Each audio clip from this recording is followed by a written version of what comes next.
Ian, pahinga na muna tayo, okay? Ayos na ako. Ayoko lang talagang pumasok sa relasyon na parang palaging kailangan kong i-prove yung worth ko. Sasha, please. I'll fix this. Just wait for me. Sasha! Sasha, Hindi naman dapat ka dito, di ba? ano ba talagang gusto mo, Tin? Asarin ako ulit?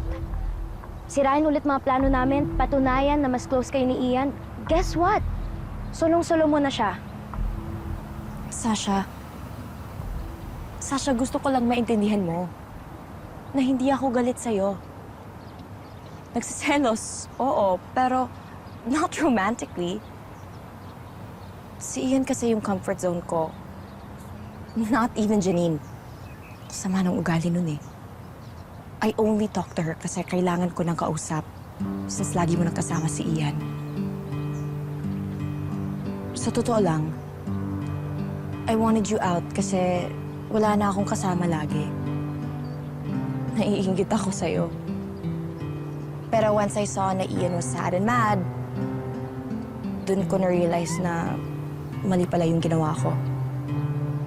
Kaya I want to say sorry for being selfish. Sorry din kung sigawan kita, Tin. No, don't be sorry. Ako dapat ang huminang tawad. I'm the one who crossed the boundary. Pero, okay na din. Gusto ko din muna huminga eh.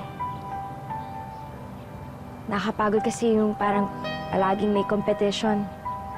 Di pa dapat pag nagmamahal ka, hindi ganito ka-komplikado. For the record, hindi ako galit sa'yo. Ayoko lang talaga nung ganitong setup.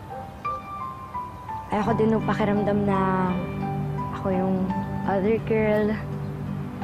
Pinakaayoko sa lahat yung nakasira ako ng kahit na anong relasyon. Kahit na friendship pa yan. Kaya, pakisabi na lang kay Ian na huwag na muna akong tawagan, please.